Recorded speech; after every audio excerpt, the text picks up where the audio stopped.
Both an art and a science, valuations are complex things and their impact is enormous, making the difference between generational wealth creation and a comfortable retirement.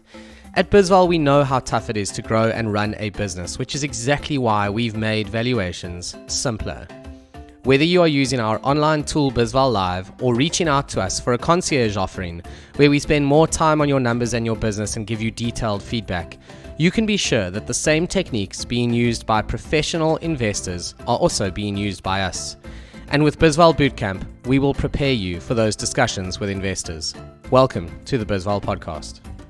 Welcome to this edition of the bizval podcast, another truly international show. I have to almost pinch myself sometimes with the sort of people I'm getting to speak to lately. I mean, the last 3 weeks, I feel like I climbed on an aeroplane, went to Scotland, then across to France, and now all the way across to the US. So time zones are always an interesting one with this, but I've been doing the Magic Markets podcast with my friend and partner Mohammed Naleh in Canada for a while now. So I'm used to the time of day we need to do this.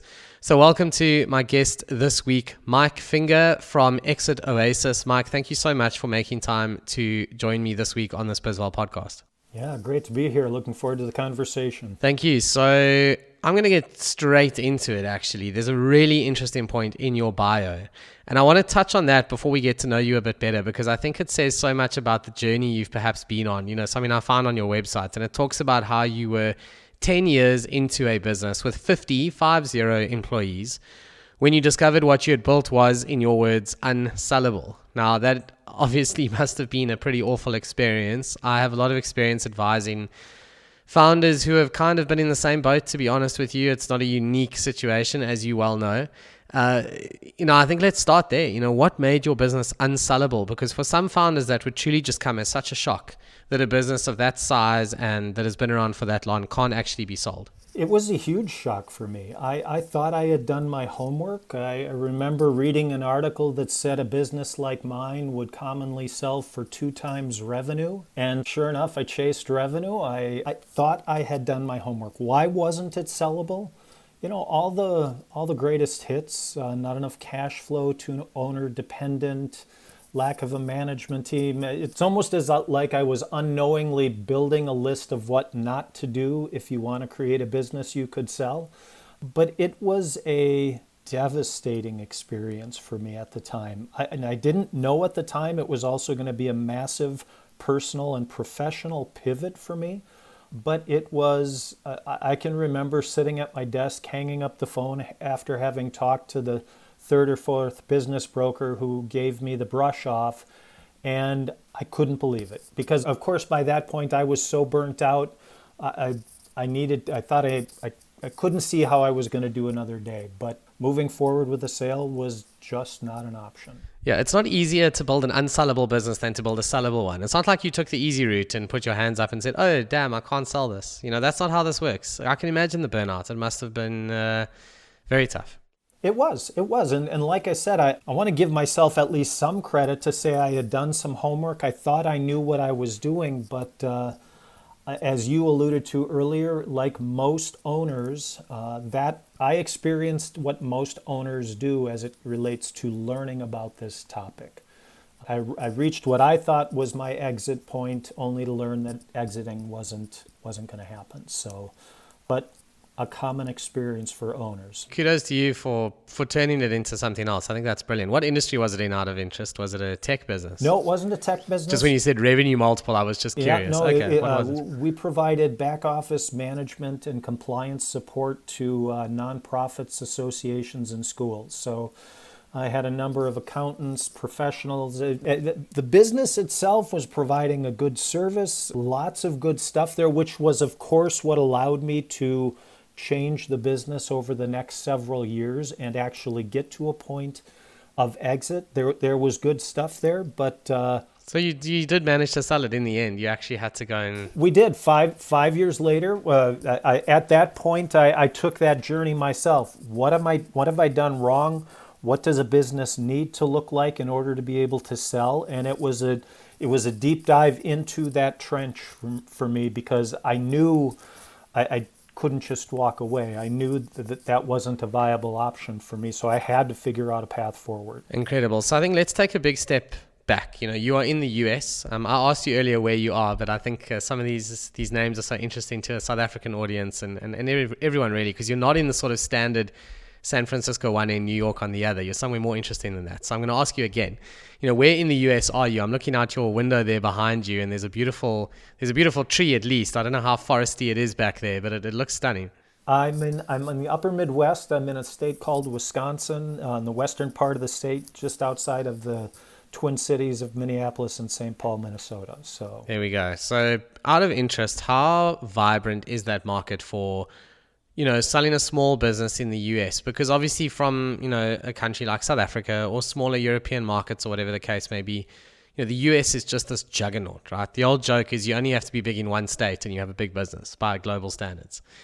I would have thought that the US is quite a vibrant market of these businesses sort of changing hands. Is that the case? And is that part of what makes it harder to sell? Actually, there's a lot of competing businesses looking for capital. It is an active market. Vibrant, I think, varies from location to location. There's a lot of listings of small businesses for sale. And just a quick point of clarity, I am unapologetically small business. It is the massive part of the market in terms of numbers. And it's where I spend my time. Those are the businesses I've owned, and what certainly most of your listeners are going to be owners in that. At least in the U.S., over 95% of businesses are considered small, aren't going to reach over 5 million in revenue. So, but that is an active market, and most small businesses that enter the market seeking a sale will fail to sell. Best numbers say 8 out of 10 that are listed for sale won't sell. It's incredible, right? And it's so heartbreaking because founders spend what they think is their lives building a legacy. All they've built, rather, is basically glorified self-employment. That's what they don't, unfortunately, realize. And I guess this is part of why you started your business, which is called Exit Oasis. It looks like you have an oasis behind you through the window. Was that the inspiration? No, thank you. It is beautiful here. The framing for Exit Oasis was my perception on my own journey, that I had looked for information. I had got the information from brokers. I had heard brokers say I can sell any business, they can maximize value. It was a dry and dangerous place to wander through as a small business owner. So my hope was to create a place where some information could be provided that really focused on the core basics of doing this. And my perception is that this is an industry defined by complexity. Most professionals in this industry who make a living make it by mastering complexity, right? The attorneys, the accountants, the brokers, these are folks that are bringing that message of let me help you understand all the complications that are out there. But the truth is that most businesses that don't sell because of something simple. That's what usually keeps that owner from being able to successfully exit the business. And so really focusing down and figuring out what are those core basics that an owner needs to be concerned about, because owners are crazy busy, right? They have a limited time as they're growing the business, running the business, to spend on this topic, and they figure, like everything else in their world, I'll get to it when I get to it. The problem is we get to this and it's too late. Yeah, that makes perfect sense. And that's something I picked up from your website, was this focus on helping people get the basics right. And I think that is incredibly important, right? Because again, it doesn't matter how long you've spent building something. That is not what creates value. If it was just a case of time in the seat, every business that is old would be worth a lot of money and every business that is new would be worth very little. And we know that's not true. So time in the seat is a small part, I think, of value creation. You can spend a lot of time doing the wrong thing and you're not going to create value. You can spend a shorter amount of time doing exactly the right thing at exactly the right time, and suddenly you can have something valuable, right? So it's all the other basics. I think you've picked up on something important there. And I would imagine you see a lot of founders who unfortunately just fall into that trap. Which of the basics do they tend to get wrong most often? Well, this process for me was about starting with that master list of information, right? You think of all of the different pieces of content, or if I'm going through due diligence as a buyer, what am I going to look at? And I just started whittling pieces away. Is this important, or critical, right? Is this vital? And where I landed was with three basic questions. And this is what I put to owners that I'm talking with. Are your results desirable? Can a buyer duplicate your results? And can you document your results? If you can give me a strong yes to those three basic questions, you are well on your way to having a business that you can sell. But think about those questions. Are your results desirable? What are we talking about there? Profitability? How hard is it to be the owner of this business, right? What does your job actually look like? If you can lock down those two things, I as a buyer am going to find that attractive. Where do we go wrong as owners? To answer your question, we go wrong when we start to think the value of our business or the sellability falls outside of those basics, right? My brand has mystical value. There's some deep, dark formula hidden within my industry that means my business has value. Yet we're losing money year after year. We don't have desirable results, but we somehow think there's value there. And of course, we can find content online that tells us that that's true, right? Hey, I'm holding up my hand, 2 times revenue guy here, right? Well, guess what?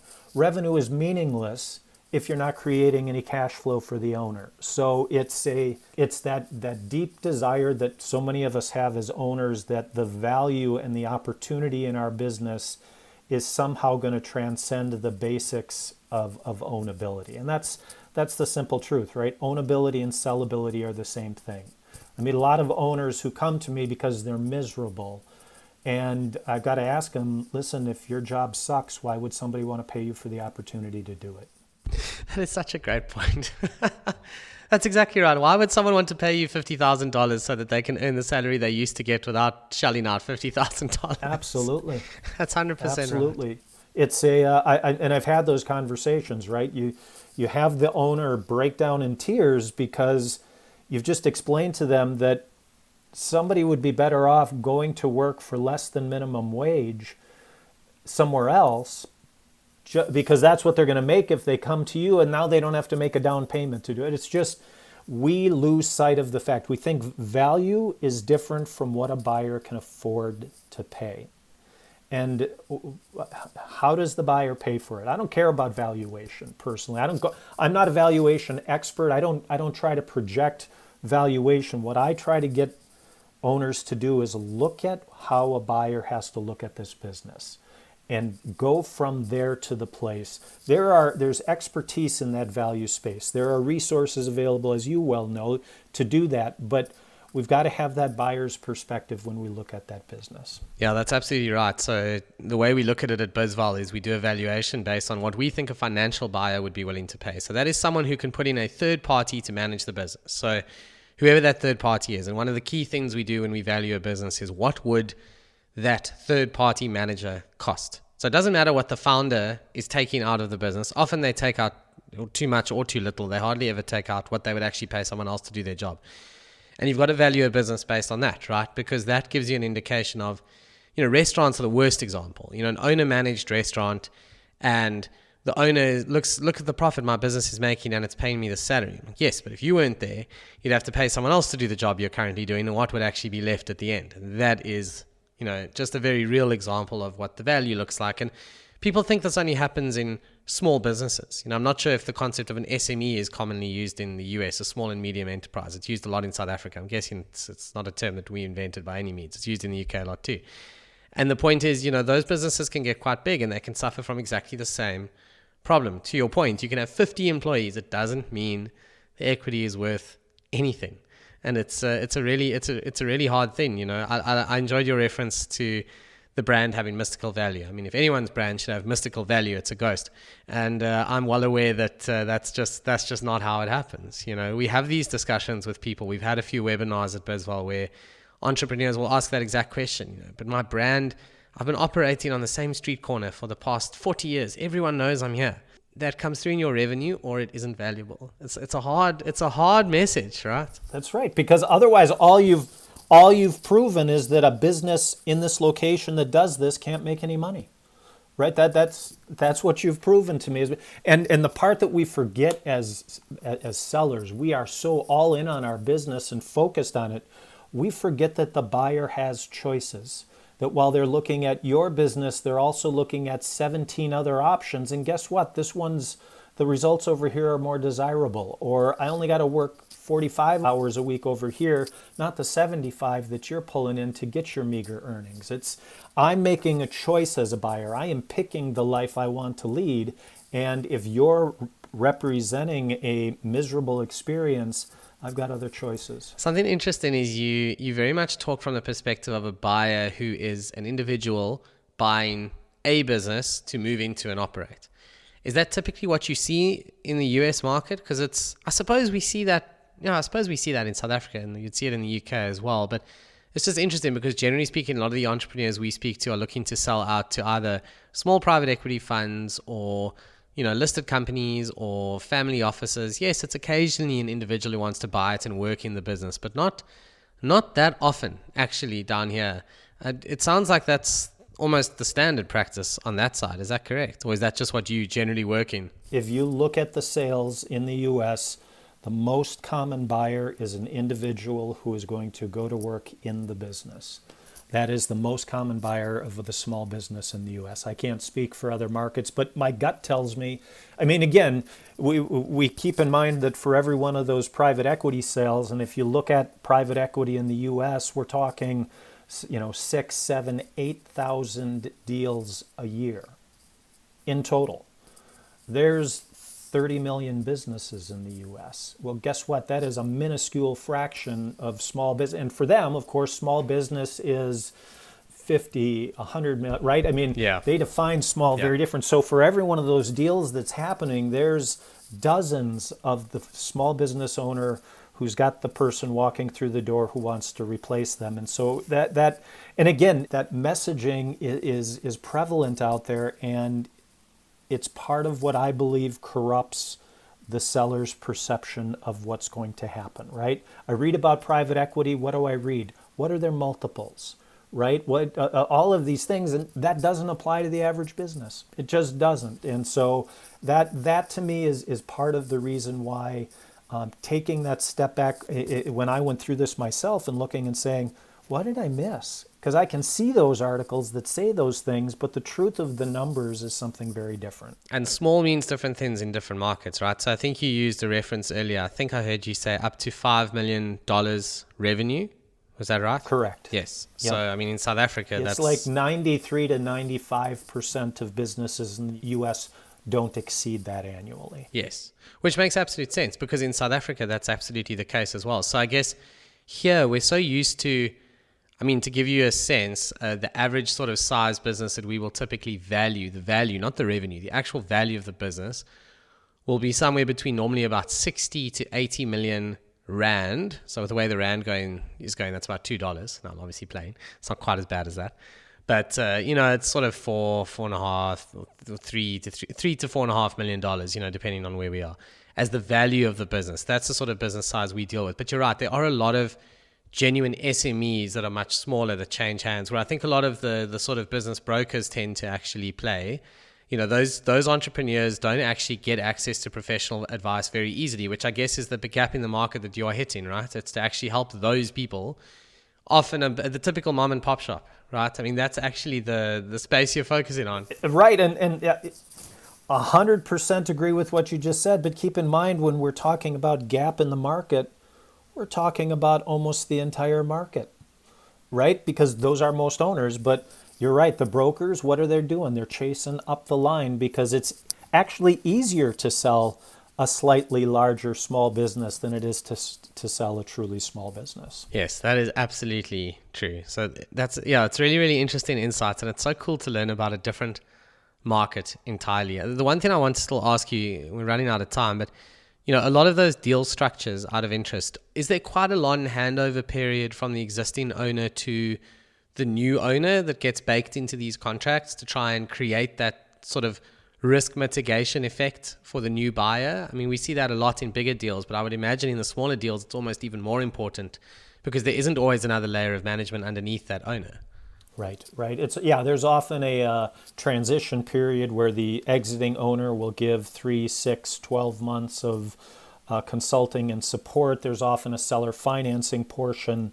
that helps the buyer ensure that the seller is going to be supportive and stick around long enough to answer those questions, they are going to continue to have skin in the game of the success of the business. So yeah, that it is a Passover, and it's a journey that both need to be in support of.